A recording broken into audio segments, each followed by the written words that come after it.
हरे कृष्णा कृष्णा कृष्णा हरे हरे, हरे राम राम राम हरे हरे। श्री बलदेव विद्याभूषण प्रभु 18वीं शताब्दी में आविर्भूत हुए। इनके विद्या विलास लीला के बारे में जाना जाता है कि चिल्का नदी के किनारे, चिल्का जो झील है, उसके किनारे ही किसी वर्द विष्णु नामक ग्राम में व्याकरण, अलंकार, न्याय शास्त्र, इन सब का उन्होंने अध्ययन किया। कुछ दिन अध्ययन करने के पश्चात में वेदांत के विभिन्न आचार्यों द्वारा लिखे गए भाष्यों का अध्ययन करने के लिए महिषूर नामक स्थान पर गए थे। और उस समय मध्वाचार्य जी के शुद्ध अद्वैत, मध्वाचार्य जी का तो शुद्ध अद्वैत नहीं है, मध्वाचार्य जी का तो द्वैतवाद है। विष्णु स्वामी का शुद्ध अद्वैत। तो मध्वाचार्य जी का जो द्वैतवाद है, उस मत को युक्ति संगत समझ करके उस संप्रदाय में शिष्य बन गए। और उन्हीं के साथ में तत्ववादी, उनको मध्वाचार्य संप्रदाय के लोगों को तत्ववादी कहते हैं, उनके मठ में ही रहने लगे। उसके बाद वहीं से उन्होंने संन्यास ग्रहण किया। संन्यास ग्रहण करने के बाद में फिर पुरुषोत्तम क्षेत्र में आए और वहां पर बहुत सारे पंडितों के साथ शास्त्रार्थ हुआ। शास्त्रार्थ में उन्होंने उनको पराजित कर दिया। सारे पंडितों को पराजित कर दिया तो इनके पांडित्य की जो ख्याति है वो चारों ओर फैल गई। बाद में ये जो गौड़ी वैष्णव है, श्री राधा दामोदर जी, ये राधा दामोदर जी श्री नित्यानंद प्रभु की शिष्य परंपरा में, नित्यानंद प्रभु की शिष्य परंपरा में श्री गौरीदास पंडित जी के शिष्य कौन थे? श्री हृदय चैतन्य प्रभु। हृदय चैतन्य प्रभु के शिष्य थे श्री श्यामानंद प्रभु। श्यामानंद प्रभु के शिष्य थे श्री रसिकानंद प्रभु। और श्री रसिकानंद प्रभु के उनके शिष्य थे श्री नयनानंद दीक्षित। नयनानंद दीक्षित के शिष्य थे श्री राधा दामोदर। और उन्होंने राधा दामोदर जी से फिर भक्ति शास्त्र अध्ययन किया। श्रील जीव गोस्वामी के 60 संदर्भ इत्यादि वो उन्होंने फिर अध्ययन किया। उसके पश्चात में इनको श्रील विश्वनाथ चक्रवर्ती ठाकुर की महिमा पता चली, क्योंकि अब गौड़ी संप्रदाय में आगे उन्होंने जब संदर्भ इत्यादि पढ़े तो थोड़ा इनको समझ में आ गया कि गौड़ी सिद्धांत से बढ़कर के कुछ भी नहीं। इसलिए उस समय श्रील विश्वनाथ चक्रवर्ती ठाकुर की ख्याति बहुत थी। तो सर्वश्रेष्ठ गौड़ी आचार्य थे। तो इन्होंने विश्वनाथ चक्रवर्ती ठाकुर की महिमा सुन करके वृंदावन में आ गए। वृंदावन में श्रील विश्वनाथ चक्रवर्ती ठाकुर जी का आश्रय ग्रहण किया और विश्वनाथ चक्रवर्ती ठाकुर से श्रीमद् भागवत का इन्होंने अध्ययन किया। उनकी जो टीका है, क्या नाम है उसका? सारार्थ दर्शिनी। सारार्थ दर्शिनी विश्वनाथ चक्रवर्ती ठाकुर जी की टीका है, जो बड़ी रसमयी टीका है, जो हम लोग के जो गुरुवर्ग हैं, श्रील प्रभुपाद हैं, हमारे गुरु जी हैं, उन सब ने विशेष रूप से, एक तो श्रीधर स्वामीपाद जी की टीका और श्रील विश्वनाथ चक्रवर्ती ठाकुर जी की टीका, वो हमारे गुरु जी को बड़ी विशेष रूप से प्रिय थी। तो इसलिए श्रील विश्वनाथ चक्रवर्ती ठाकुर से उन्होंने सारे गौड़ीय संप्रदाय के जितने भी ग्रंथ हैं फिर उनका अध्ययन किया। रस विचार, भागवत की टीका, उज्ज्वल नीलमणि, भक्ति रसामृत सिंधु इत्यादि। बलदेव विद्याभूषण प्रभु ने विरक्त वेश भी धारण किया था। उस समय ये गौड़ी वैष्णव समाज में एकांती गोविंद दास के नाम से विख्यात थे। फिर उसके बाद में जब श्रील विश्वनाथ चक्रवर्ती ठाकुर थोड़े वृद्ध हो गए, उस समय जो जयपुर के राजा हैं उनके पास में श्री संप्रदाय के लोग गए और उन्होंने उनको बोला कि जो गोविंद देव हैं उनके साथ में राधा रानी की पूजा क्यों होती है? उनके साथ में तो रुक्मिणी की पूजा होनी चाहिए, क्योंकि कृष्ण है, कृष्ण के साथ में रुक्मिणी देवी का विवाह हुआ था, राधा जी का तो विवाह नहीं हुआ। इस जगत के लोग ये परकीय रस को नहीं समझ सकते। इसी कारण से श्री जीव गोस्वामी ने कहीं कहीं पर स्वकीयवाद की स्थापना भी करी है। स्वकीयवाद किस प्रकार से कि जो गोपियां हैं वो सब कृष्ण की ही तो शक्ति है। आनंद चिन्मय रस प्रतिभावितावि तावे रेव निज रूप तया कलावि। मतलब क्या हुआ, जो गोपियां हैं वो कृष्ण के आनंद चिन्मय रस की प्रतिमूर्तियां हैं। तो कृष्ण से ही प्रकट है राधा जी, और अन्य अन्य गोपियां राधा जी से प्रकट हैं, तो कृष्ण उनके साथ भी कुछ भी लीला विलास करते हैं, क्योंकि वो उनसे अभिन्न है, शक्ति है उनकी। शक्ति शक्तिर्मतो अभेद। इस दृष्टिकोण से कोई अभिन्न है, भिन्न है ही नहीं। तो इस दृष्टिकोण से स्वकीयवाद। लेकिन रस विचार की, ये तो तत्व विचार हो गया, लेकिन रस विचार की जब बात करते हैं तो स्वकीय में फिर रस का उल्लास नहीं होता है। इसको ही जगत के लोग नहीं समझते। बहुत बहुत जो है गुरु वैष्णवों की कृपा चाहिए परकीय रस को समझने के लिए। यहाँ तक कि जो जीव गोस्वामी हैं, इतने बड़े आचार्य, उनके ही कुछ शिष्य वो परकीय रस को नहीं समझ पाते। जब श्री जीव गोस्वामी उनको परकीय रस की शिक्षा देते थे तो समझ नहीं पाते थे। जीव गोस्वामी ने उनको समझ लिया कि ये लोग समझ नहीं पा रहे परकीय रस, क्योंकि बार बार फिर प्रश्न करते हैं ना शिष्य को, समझ नहीं आता, बार बार प्रश्न करते हैं, उसे गुरु समझ जाते हैं कि इनको समझ में नहीं आएगा, इनका अधिकार नहीं है। इसलिए श्री जीव गोस्वामी ने कहीं कहीं पर इस प्रकार से स्वकीयवाद की स्थापना कर दी, और अंत में लिख दिया किंचित लिखितम स्वेच्छया किंचित परिच्छया। कुछ तो मैं अपनी इच्छा से लिख रहा हूं। अपनी इच्छा से मतलब श्री रूप गोस्वामी के अनुगत्य में जो मैंने सीखा है उसको लिख रहा हूं। किंचित परिच्छया, परिच्छया मतलब कृष्ण की ही ऐसी इच्छा है कि स्वकीयवाद की स्थापना की जाए, क्योंकि आगे आने वाले समय में अनधिकारी लोग होंगे, और वो अनधिकारी लोग इस परकीय रस को नहीं समझ पाएंगे, उसको घृणित मानेंगे। इसलिए श्री जीव गोस्वामी ने कहीं कहीं पर स्वकीयवाद की भी स्थापना करी। तो हम देखते हैं कि जो श्री संप्रदाय के लोग हैं, वैष्णवगण, वो भी शुद्ध वैष्णव संप्रदाय है। श्री ब्रह्म रुद्र सनका कलौचिति पावन, 4 संप्रदाय है, शास्त्र में सम्मत हैं। इन 4 संप्रदायों में से ही किसी एक संप्रदाय में मंत्र लेना चाहिए। सब बातें वर्णन है, होने पर भी वो लोग समझ नहीं पाए, और इसलिए कहने लगे कि राधा जी के साथ में तो कृष्ण का विवाह ही नहीं। इसलिए परकीय रस को समझना इतना आसान बात नहीं है। तो फिर जो जयपुर के राजा थे, उन्होंने गौड़ीय वैष्णव संप्रदाय के आचार्य उस समय बताया कि श्रील विश्वनाथ चक्रवर्ती ठाकुर जी वही सार्वभौम थे, उनके पास में संदेश भिजवाया कि आप राधा जी की कृष्ण के साथ में उपासना जो है वो सब प्रकार से शास्त्र सम्मत है, इस बात को प्रमाणित कीजिए, नहीं तो ये लोग फिर राधा जी के स्थान पर रुक्मिणी जी को बिठा देंगे। उस समय श्री विश्वनाथ चक्रवर्ती ठाकुर जी की आयु काफी अधिक हो गई थी, और उन्होंने श्री बलदेव विद्याभूषण प्रभु को भेजा।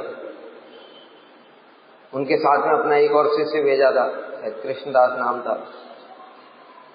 श्री बलदेव विद्याभूषण प्रभु जयपुर में गए, और वहां पर जो गालता गद्दी नामक स्थान पर, वहां पर शास्त्रार्थ हुआ श्री संप्रदाय के वैष्णवों के साथ।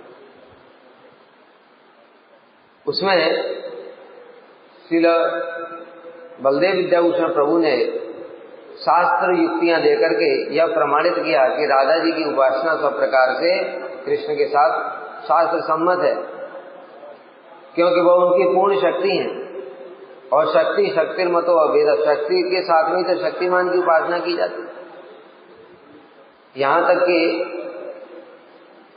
जितने अन्य अन्य अवतार हैं जिनकी रुक्मिणी बात कर, उमा रमा सत्या सजी चंद्रा रुक्मिणी राधा अवतार, सब आमनाय वाणी। सब आमनाय माने जो गुरु परंपरा से प्राप्त शास्त्र हैं उनको आमनाय कहते हैं। उन सब में यह वर्णन है कि जो उमा रमा सत्या सची जितने भी देवियां हैं, चंद्रा रुक्मिणी इत्यादि, वो सब तो राधा जी के ही प्रकाश है। तो उनके प्रकाश की जब कृष्ण के साथ में पूजा हो सकती है तो मूल राधा जी की पूजा नहीं होगी, होनी चाहिए कि नहीं? और भी उन्होंने बहुत सारे शास्त्र के प्रमाण दिए, युक्तियां दी और उनको शास्त्रार्थ में पराजित कर। देखो जैसे बताया ना कि बिना श्री चैतन्य महाप्रभु की कृपा के और बिना श्री चैतन्य महाप्रभु के अनुगत जो भक्त हैं उनकी कृपा के ये सिद्धांत कभी समझ में नहीं आता। शास्त्र पढ़ने पर भी समझ में नहीं आएगा। क्या ये श्री संप्रदाय के लोगों ने भागवत नहीं पढ़ी क्या? अनया राधितो नूनम भगवान हरिश्वर, ये श्लोक नहीं पढ़ा क्या? पढ़ा है कि नहीं? वेंकट भट्ट दक्षिण भारत में रहते थे, श्री चैतन्य महाप्रभु वहां पर गए चतुर्मास के समय, उनके घर में रहे और एक दिन हास प्रयास में ही श्री चैतन्य महाप्रभु ने वेंकट भट्ट को बोल दिया कि ये बताओ, वो लक्ष्मी देवी तो परम सती हैं, फिर वो नारायण को छोड़ करके कृष्ण के पास क्या करने के लिए गई थी? तो वेंकट भट्ट ने कहा, प्रभु इसमें क्या बड़ी बात है, सिद्धांत तत्व अभिदेवी श्री कृष्ण स्वरूप है। सिद्धांत रूप से तो कृष्ण और नारायण में कोई अंतर नहीं है, इसलिए इसमें तो कोई दोष नहीं है। पतिव्रता व्रत इस प्रकार से तो उनका भंग नहीं होता है, क्योंकि कृष्ण ही तो नारायण है, नारायण ही कृष्ण है। तो महाप्रभु ने कहा बहुत अच्छा बताया, लेकिन ये बताओ जब कृष्ण ने चतुर्भुज रूप धारण कर लिया था पैटा ग्राम में, उस समय गोपियां क्यों उनकी तरफ आकर्षित नहीं हुई?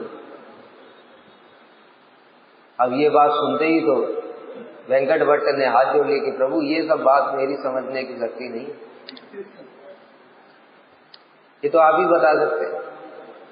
तब प्रभु ने बताया सारा सिद्धांत तत्व रसगत विचार कि कृष्ण ही रस की दृष्टि से सर्वोत्कर्ष है। लक्ष्मी जी उनके सौंदर्य को देख करके आकर्षित हो जाती हैं और उनको प्राप्त करने के लिए तपस्या करती हैं, किंतु गोपियां नारायण को देख करके लेश मात्र भी विचलित नहीं होती। तब उसके बाद में वो श्री संप्रदाय में दीक्षित थे और श्री संप्रदाय को छोड़ करके फिर उन्होंने गौड़ीय संप्रदाय में श्रीमती राधा जी के अनुगत्य में भजन किया। तो इस प्रकार से कहने का मतलब क्या है, वहां पर श्री चैतन्य महाप्रभु ने प्रमाण दी दिया, कस्यानुभावो अस्य न देव विद्महे तवांग ऋण स्पर्शाधिकार यदवांछया श्री ललना चरत तपो विहाय कामन सुचिरम ऋतुव्रता। जब नागपत्नियां स्तुति कर रही हैं भगवान कृष्ण की, उस समय कह रही हैं, हे प्रभु इस कालिया ने क्या तपस्या की है, कस्यानुभाव अस्य न देव, इसका क्या सौभाग्य है, तपस्या नहीं, इसका क्या सौभाग्य है। तवांग्र रेणु स्पर्शाधिकार, इसको आपकी चरण रेणु प्राप्त हो गई। यद वांछया श्री, जिस चरण रेणु को लक्ष्मी जी भी प्राप्त करना चाहती हैं किंतु प्राप्त नहीं कर पाती और उसके लिए अभी तक तपस्या कर रही हैं फिर भी प्राप्त नहीं हुई, इस कालिया को प्राप्त हो गई। अहो क्या सौभाग्य है। तो श्री चैतन्य महाप्रभु ने ये श्लोक प्रमाण के साथ में दिया। वेंकट भट्ट चुप हो गए। कहने का मतलब क्या है, वो भागवत पढ़ते थे कि नहीं? सारे जगत के लोग भी भागवत पढ़ते हैं कि नहीं? लेकिन भागवत पढ़ने पर भी क्या उनकी बुद्धि में ये बात आती है कि लक्ष्मी जी तपस्या कर रही किंतु उनको क्यों प्राप्त नहीं हुई? आ ही नहीं सकती। बताए ना, जब तक श्री चैतन्य महाप्रभु की कृपा नहीं होगी तब तक ये बात कभी भी बुद्धि में नहीं आती। इसलिए जो श्री संप्रदाय के वैष्णव हैं और भी हैं, या तो मध्य संप्रदाय के भी वैष्णव है, वो भी ये बात नहीं समझ पाते। राधा जी के साथ में कृष्ण की उपासना को वो सामंजस्य नहीं कर पाते। तो श्री बलदेव विद्याभूषण प्रभु ने उनको शास्त्रार्थ में तो पराजित कर दिया। किंतु फिर उन लोगों ने कहा कि गौड़ीय संप्रदाय तो प्रामाणिक ही नहीं है, क्योंकि कोई संप्रदाय प्रामाणिक तब माना जाता है जब उसकी 3 भाष्य होते हैं। प्रस्थान त्रयी 3 होता है, श्रुति, स्मृति और न्याय। इन तीनों को मिलाकर के बोलते हैं प्रस्थान त्रयी। श्रुति क्या है? उपनिषद है ना। श्रुतियां श्रुतिवीर वीर मिज्ञा आसाम चरण रेणु श्लोक आया ना, तो इसमें क्या श्रुतियां भी ढूंढ रही हैं। और श्रुतियां क्या है? उपनिषद। स्मृति क्या है? भगवद गीता। श्रुति हो गई उपनिषद, स्मृति हो गई भगवद गीता, और न्याय हो गया वेदांत सूत्र। वेदांत सूत्र 550 सूत्र। ये वेदांत सूत्र क्या है? वेदांत सूत्र क्या है? श्री वेद व्यास जी ने पहले, जब वेद व्यास जी ने शास्त्रों को रचना की, उससे पहले जो वेद इत्यादि होते थे वो लिखित रूप में नहीं होते थे। वो गुरु पढ़ाते थे, और गुरु जब पढ़ाते थे शिष्य को एज इट इज याद हो जाते थे। पहले के लोग ऐसे ही थे, उनके पास ऐसे वेदों की किताब नहीं होती थी, गुरु परंपरा से पढ़ते थे वो, और सुन करके उनको एज इट इज याद कर लेते थे। ऐसे सब लोग होते थे। लेकिन कालक्रम से बुद्धि मंदा सुमंद मते मंद भाग्य है उपद्रता, बुद्धि क्षीण होती चली गई, अब कुछ याद ही नहीं रहता है। इसलिए हमारे लिए किताबों की जरूरत पड़ती है, और 10 बार किताब से पढ़ते फिर भी भूल जाते। तो खाली सुनने से अगर होता, अगर किताबें होती ही नहीं तो हमारी क्या स्थिति होती। इसलिए वेद व्यास जी ने क्या किया, जीवों पर कृपा करने के लिए एक वेद था ऋग्वेद, उसको फिर 4 वेदों में विभाजित किया।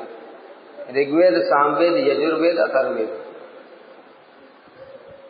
उसके बाद में उसको वेदों को वेद मंत्र के रूप में, वेदों में मंत्र है केवल, अथातो ब्रह्म जिज्ञासा, इस प्रकार से। तो केवल अथातो ब्रह्म जिज्ञासा, इससे क्या समझेंगे हम? बताया अभी मंदा सुमंद मते, हमारी बुद्धि तो बहुत ही मंद है। इसलिए इन सूत्रों को समझाने के लिए श्री वेद व्यास जी ने उपनिषदों की रचना करी, 1100 से अधिक उपनिषद। फिर उसके बाद में उन उपनिषदों से भी 550 मंत्रों का संकलन। इन उपनिषदों को कहते हैं वेदांत। पहले वेद हुए, वेद को 4 भाग में विभाजित किया, फिर उपनिषदों की रचना करी। इन उपनिषदों को कहते हैं वेदांत, जहां पर वेदों का भी अंत हो जाता है। ठीक है। इन वेदांत में से फिर 550 सूत्रों को संकलन किया, प्रधान प्रधान सूत्रों को। उस 550 सूत्रों के जो संग्रह है उसको कहते हैं वेदांत सूत्र, इसी को कहते हैं न्याय। तो श्रुति उपनिषद हो गए, स्मृति भगवद गीता हो गई, क्योंकि महाभारत है ना, महाभारत का एक अंग है, और न्याय हो गया वेदांत सूत्र। तो किसी भी संप्रदाय को प्रामाणिक तब माना जाता है जब उसकी इन तीनों की टीका हो। तो गौड़ीय संप्रदाय की तो कोई टीका नहीं थी। उस समय श्री बलदेव विद्याभूषण प्रभु ने प्रमाण भी दिया कि जो श्रीमद् भागवत है वही तो टीका है, अलग से और भाष्य लिखने की क्या जरूरत है वेदांत की। सर्व वेदांत सारम श्रीमद् भागवतम इत्युच्यते, समस्त वेदांत का सार श्रीमद् भागवत है। अर्थो एवं ब्रह्म सूत्राणाम वार्तार्थ विनिर्णय गायत्री भाष्य रूपो वेदार्थ परिविहित। इतने सारे प्रमाणों के द्वारा सिद्ध होता है कि श्रीमद् भागवत ही वेदांत का अपराकृत भाष्य है, किंतु वो लोगों ने स्वीकार नहीं किया। तब श्री बलदेव विद्याभूषण प्रभु को कहा कि आप ये जो भाष्य अपना गौड़ी भाष्य इसको प्रस्तुत करो। तो उन्होंने 7 दिन का समय मांगा, 7 दिन का समय मांगा, और गोविंद देव से जाकर के प्रार्थना की, क्योंकि गौड़ी वैष्णव लोग ही उस समय गोविंद देव की पूजा करते थे।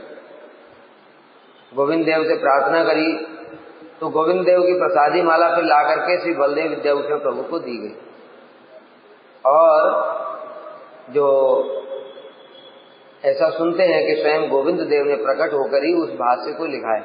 तो 7 दिन में भाष्य को लिखना तो असंभव ही है किसी भी व्यक्ति के लिए। जो हमारे आचार्य हुए हैं 4, श्री रामानुजाचार्य, श्री मध्वाचार्य, श्री विष्णु स्वामी, श्री निम्बादित्य, ये कोई साधारण नहीं है। श्री रामानुजाचार्य स्वयं संकर्षण शक्ति के अवतार, ठीक है, लक्ष्मण के अवतार माने जाते हैं। और मध्वाचार्य स्वयं भीम के अवतार है, वायु। और निम्बादित्य जो हैं वो सुदर्शन चक्र के अवतार हैं। तो इस प्रकार से ये सारे ही अवतार हैं, कोई साधारण नहीं है। लेकिन इन्होंने भी तो कितने समय में जाकर के वेदांत भाष्य लिखा, और 7 दिन के अंदर। तो हमारे गुरुवर्ग बताते हैं कि एक्चुअली जो बलदेव विद्याभूषण प्रभु हैं वो भी साधारण नहीं है। ये कौन है? श्री चैतन्य महाप्रभु जब जगन्नाथपुरी गए थे, उस समय जगन्नाथ जी के दर्शन करके मंदिर में और बड़ी तेजी से दौड़े। विग्रह नहीं तुम्हें साक्षात ब्रजेंद्र नंदन, उनको साक्षात कृष्ण दिखाई दिए और राधा जी के भावों में आविष्ट होकर के बड़ी तेजी से जगन्नाथ जी को आलिंगन करने के लिए दौड़े। जब आलिंगन करने के लिए दौड़े तो उसी समय मूर्छित होकर के गिर पड़े, भावाविष्ट होकर के मूर्छित होकर के गिर पड़े। उनके शरीर में प्रेम के विकार प्रकट हो गए। तो वहां के जो द्वारपाल थे वो लोग तो डर गए, कहते अरे अगर यार जगन्नाथ जी को स्पर्श कर लेता तो पता नहीं क्या हो जाता। इसलिए उनको उठा करके बाहर करना चाहते थे। उसी समय श्री सार्वभौम भट्टाचार्य आए। सार्वभौम भट्टाचार्य ने जब उनके शरीर को देखा तो उसमें प्रेम के विकार दिखाई। देखो, सार्वभौम भट्टाचार्य को अनुभूति बिल्कुल नहीं है, लेकिन शास्त्र पढ़े, शास्त्र ज्ञान है। तो शास्त्र ज्ञान के आधार पर उन्होंने देखा कि ये तो साधारण विकार नहीं है, किसी साधारण मनुष्य में नहीं होते। ये रोमांच, कंप, अश्रु, पुलक, ये तो भाव अवस्था के लक्षण है। इसलिए उन्होंने कहा कि इसको मेरे घर पर ले चलो। बाद में जब श्री चैतन्य महाप्रभु को बाह्य स्फूर्ति हुई, उनसे परिचय पूछा तो उन्होंने परिचय बताया कि मैं जगन्नाथ मिश्र का पुत्र हूँ। तो श्री सार्वभौम भट्टाचार्य बड़े प्रसन्न हुए और कहा तुमने इतनी कम उम्र में संन्यास ले लिया, 24 साल की उम्र में, और महाप्रभु का तो शरीर मतलब राधा जी की अंग कांति को लेकर के आए, स्वयं कृष्ण है। कृष्ण का ही सौंदर्य कितना अधिक है, कृष्ण का सौंदर्य कितना अधिक है, रापीडम सुनते ना। और उस पर से फिर राधा जी की अंग कांति, कल्पना भी नहीं कर सकते। जिसको देख करके, उनके स्वरूप को देख करके, रसराज महाबाप स्वरूप को देख करके रामानंद राय भी मूर्छित हो गए। इतना सुंदर दिव्य शरीर, और 24 साल की उम्र में संन्यास ले लिया युवावस्था में। तो सार्वभौम भट्टाचार्य कहने लगे तुम संन्यास को कैसे रक्षा करोगे? मैं तुम्हें वेदांत पढ़ाना चाहता हूं। महाप्रभु ने कहा ठीक है, और वेदांत पढ़ाया उन्होंने 7 दिन तक। सार्वभौम भट्टाचार्य वेदांत पढ़ाते रहे। उसके बाद में 7 दिन के पश्चात में, क्योंकि चैतन्य महाप्रभु चुपचाप बैठ करके ऐसे सुनते रहे, कुछ भी बोलते नहीं, ना हाँ ना ना ना क्वेश्चन, कुछ नहीं, नो रिस्पॉन्स। सार्वभौम भट्टाचार्य जी सोचते हैं पता नहीं इसको समझ में कुछ आ रहा है कि नहीं आ रहा है। 7 दिन हो गया, कुछ भी पूछता नहीं, कुछ बोलता नहीं, हाँ ना कुछ नहीं। तो इसलिए उन्होंने पूछा, चैतन्य तुमको कुछ समझ में आता है कि नहीं वेदांत का? तो महाप्रभु ने कहा कि वेदांत तो सूर्य के समान है। सूर्य स्वप्रकाश वस्तु है, उसको प्रकाशित करने के लिए किसी अन्य चीज की आवश्यकता नहीं है। किंतु आपकी व्याख्याएं तो बादल के समान है। उन आपकी व्याख्याओं ने वेदांत के वास्तविक तात्पर्य को ही ढक दिया। यह सुनकर के तो वहां बड़े बड़े और भी विद्वान बैठे थे, क्योंकि बड़े बड़े सन्यासी सार्वभौम भट्टाचार्य के पास में वेदांत पढ़ने के लिए आते थे। सार्वभौम भट्टाचार्य बृहस्पति के अवतार हैं।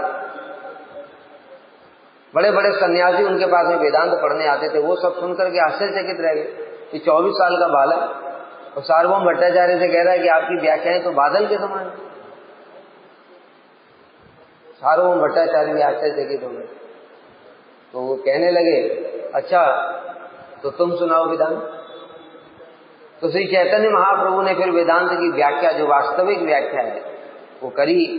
तो स्वयं कृष्ण है, उन्होंने अपनी वास्तविक व्याख्या वेदांत की जो है वो श्रीमद् भागवत ही है, वो की। तब सार्वभौम भट्टाचार्य आश्चर्यचकित हो गए, वो समझ गए ये साधारण नहीं है। उसके पहले उनके जो साले थे गोपीनाथ आचार्य, बार बार बोलते थे वो ये महाप्रभु भगवान है, किंतु सार्वभौम भट्टाचार्य को विश्वास नहीं होता था। बताया ना, जब तक भक्त की कृपा नहीं होगी, भगवान की कृपा नहीं होगी, उनको कोई पहचान नहीं सकता।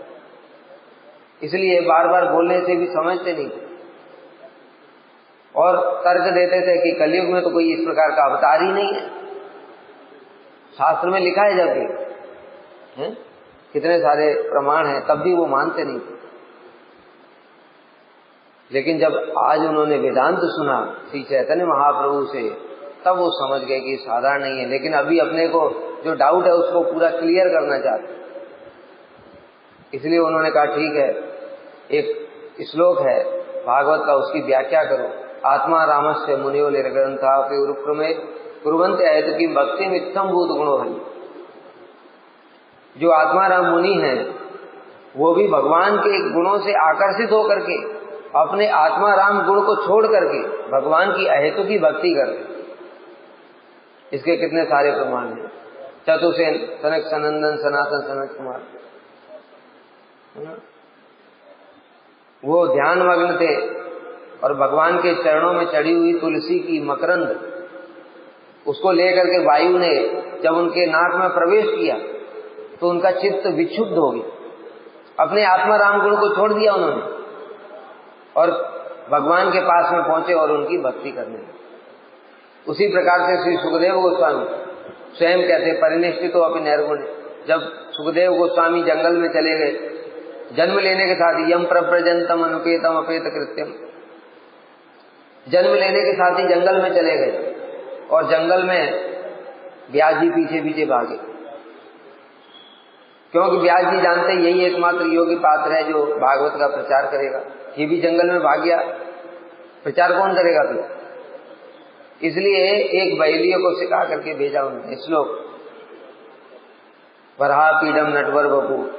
उसको सुन करके श्री सुखदेव गोस्वामी थोड़ा आकर्षित हुए, इतना सुंदर रूप किसका है। लेकिन उन्होंने सोचा कि बस सुंदर रूप होने से क्या होता है, कोई व्यक्ति बहुत सुंदर है लेकिन गुण है ही नहीं उसके अंदर में, अवगुण ही भरे हुए हैं, तो फिर उससे लाभ क्या। इसलिए श्री सुखदेव गोस्वामी ने पूछा क्या उसके कुछ गुण भी हैं? तो दूसरा श्लोक व्यास जी ने भेजा सिखा करके, अहो बकीयम स्तन काल पूतम। जब श्री सुखदेव गोस्वामी ने ये सब सुना तो तुरंत अपना आत्मा राम का गुण छोड़ दिया और सीधे छोड़ करके व्यास जी के पास में आ गए और फिर श्री वेद व्यास जी से भागवत श्रवण किया। और फिर स्वयं सुखदेव गोस्वामी कह रहे अपनी अनुभूति, परिनिष्ठितो अपि नैर्गुण उत्तम श्लोक ली गया गृहीत चेता राजर से आख्यानम यदधीत मान, कि मैं निर्गुण ब्रह्म में प्रतिष्ठित हो गया था, लेकिन उत्तम श्लोक भगवान की जो लीलाएं सुनी मैंने तो उनसे आकर्षित होकर के अपने आत्मा राम गुण को छोड़ करके भगवान की भक्ति करने लगा। ये श्लोक श्री सार्वभौम भट्टाचार्य ने बोला, ये श्लोक बोला और कहा कि आप इसकी व्याख्या करके दिखाओ। तो महाप्रभु ने कहा पहले आप व्याख्या करो। तो श्री सार्वभौम भट्टाचार्य ने कितने प्रकार की व्याख्या करी? 9 प्रकार की व्याख्या करते। उसके बाद में श्री चैतन्य महाप्रभु से कहा अब आप व्याख्या करो। श्री चैतन्य महाप्रभु ने उनकी 9 प्रकार की जो व्याख्या है उसमें से एक को भी स्पर्श नहीं किया, 18 प्रकार की नई व्याख्या करी। बस यह सुनते ही तो सार्वभौम भट्टाचार्य को जो डाउट था वो क्लियर हो गया। और सार्वभौम भट्टाचार्य खुद स्वीकार करते हैं किसी मनुष्य में ऐसी शक्ति नहीं है जो ऐसी व्याख्या करे।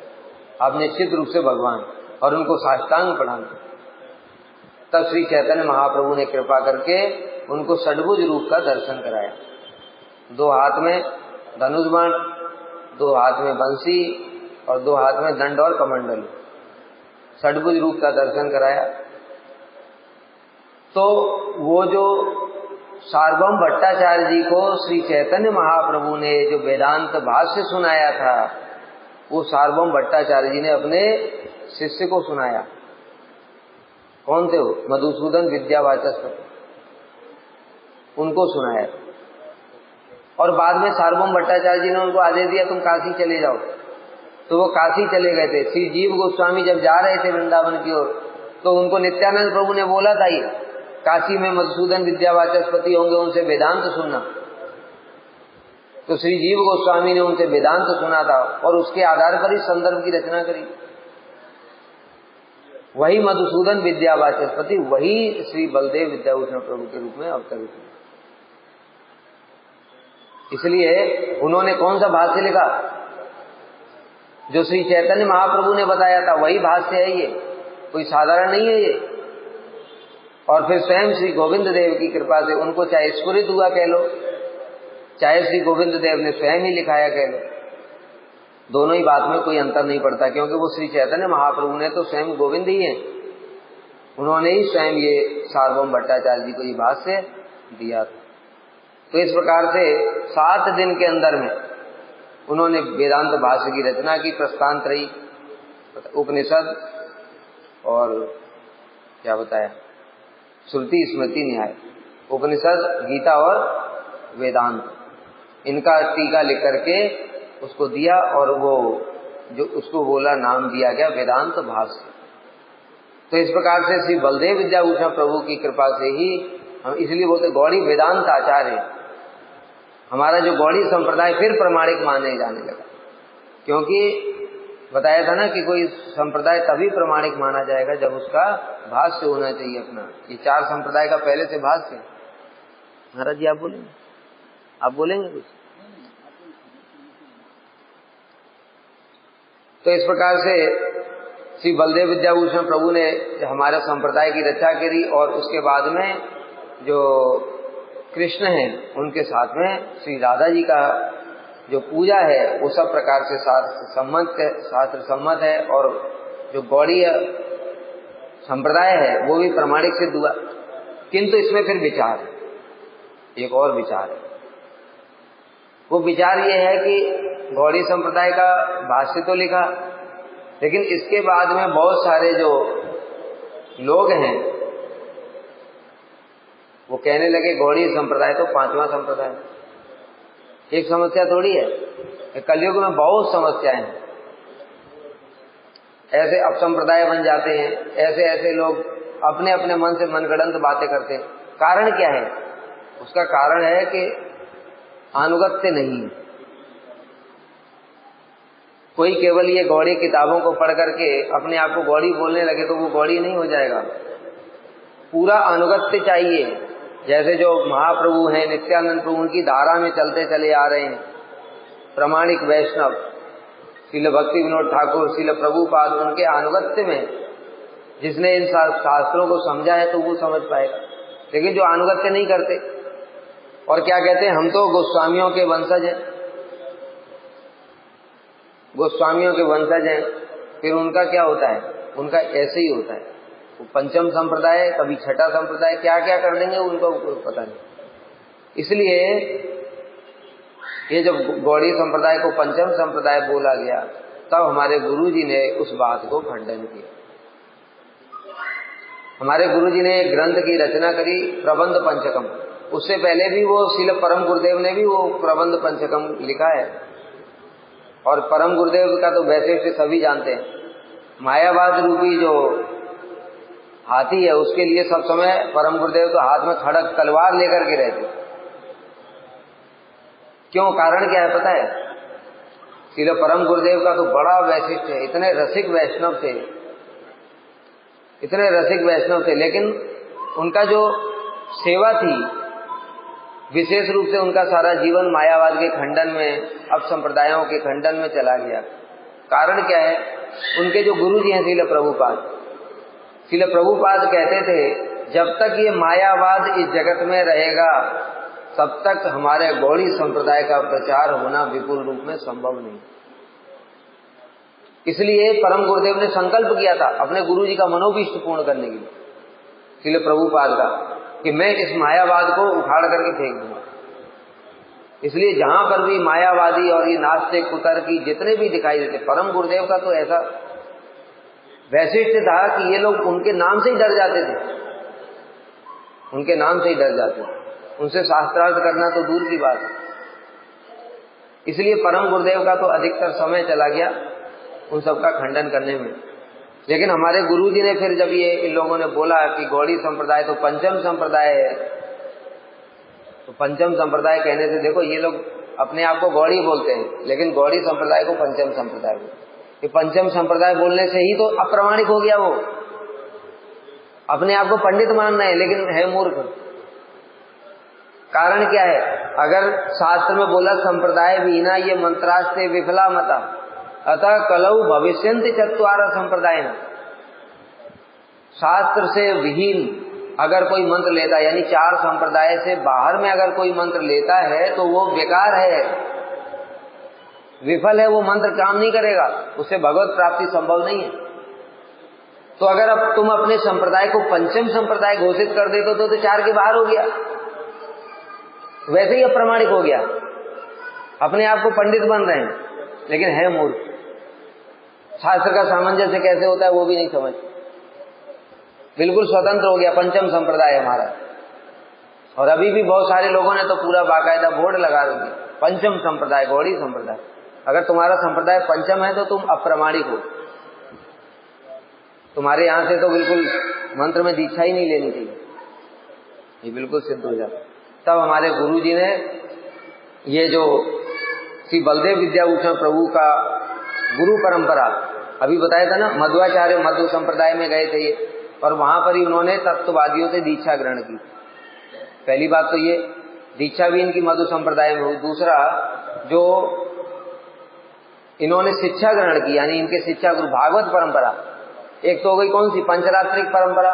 पांचरात्रिक परंपरा में इन मध्वानुगत्य है, और भागवत परंपरा। भागवत परंपरा किसको कहते हैं?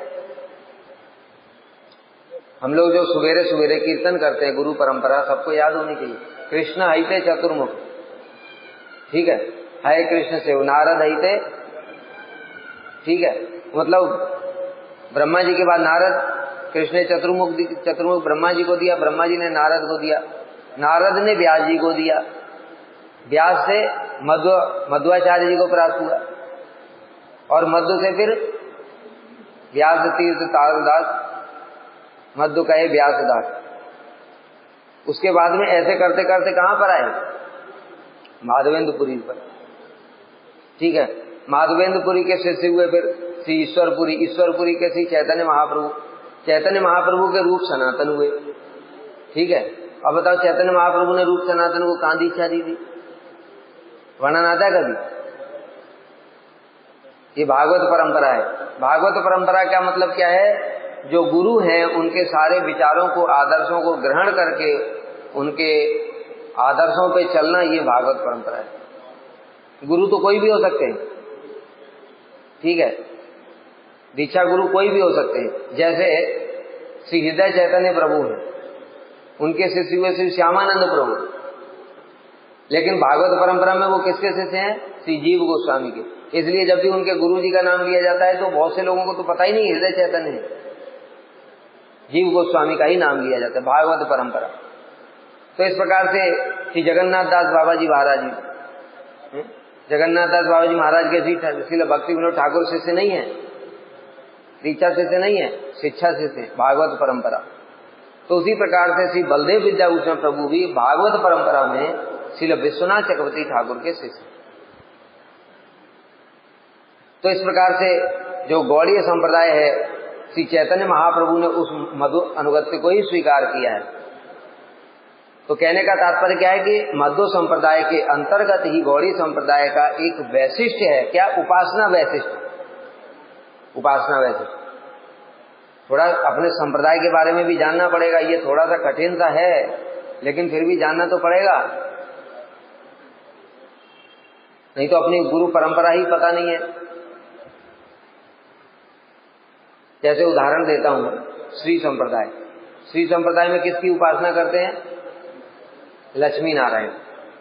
लेकिन वो श्री संप्रदाय में आगे चल करके एक वैशिष्ट हुआ, रामानंदी संप्रदाय।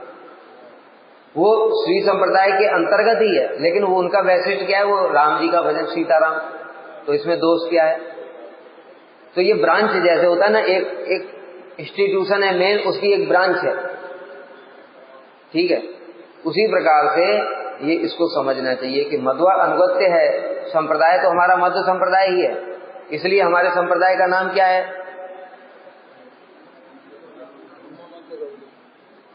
ब्रह्म माध्व गौड़ीय संप्रदाय। ब्रह्म माध्व गौड़ी संप्रदाय। ब्रह्म मतलब ब्रह्मा जी से प्रारंभ हुआ। हमारे मूल आचार्य कौन है? ब्रह्मा जी हैं। ब्रह्म संप्रदाय, जो ब्रह्म संप्रदाय ब्रह्मा जी से प्रारंभ हुआ। कृष्ण हरि पे चतुर्मुख, कृष्ण ने चतुर्मुख ब्रह्मा जी को मंत्र दिया था, तो वहां सृष्टि के प्रारंभ से हमारा संप्रदाय है। फिर कलयुग में उसके आचार्य हुए श्री मध्वाचार्य, और फिर उन श्री ब्रह्म माध्व गौड़ी है, फिर गौड़ी संप्रदाय जो श्री माधवेंद्रपुरी जब हुए, उसी ब्रह्म संप्रदाय मध्व संप्रदाय में ही, ब्रह्म मध्व संप्रदाय में ही श्री माधवेंद्रपुरी हुए। जो माधवेंद्रपुरी हुए तब उन्होंने भक्ति रस से उपासना करी है, मधुर रस की प्रथम अंकुर स्वरूप श्री गौरचंद्र यह कैयाछिन बार बार भक्ति रस रसेर माधवेंद्रपुरी आदि सूत्रधार श्री गौरचंद्र कैयाछिन यह बार बार। भक्ति रस जो मधुर भक्ति रस है उसके आदि सूत्रधार यानी प्रथम अंकुर स्वरूप श्री माधवेंद्रपुरी हैं। ये बात किसी अन्य ने नहीं कही, श्री चैतन्य महाप्रभु ने ही ये बात कही। इसलिए वहां से फिर जो है हमारा जो वैशिष्ट हुआ गौड़ीय संप्रदाय का कि मधुर रस की उपासना, वो माधवेंद्रपुरी से शुरू हुई, और उन्होंने फिर श्री ईश्वरपुरी को दिया, और ईश्वरपुरी से श्री चैतन्य महाप्रभु की परंपरा में श्रील भक्ति विनोद ठाकुर, श्रील प्रभुपाद, परम गुरुदेव और गुरु जी से होते हुए हम तक पहुंचा है। इस प्रकार से ये मधुर रस की उपासना हम तक पहुंची।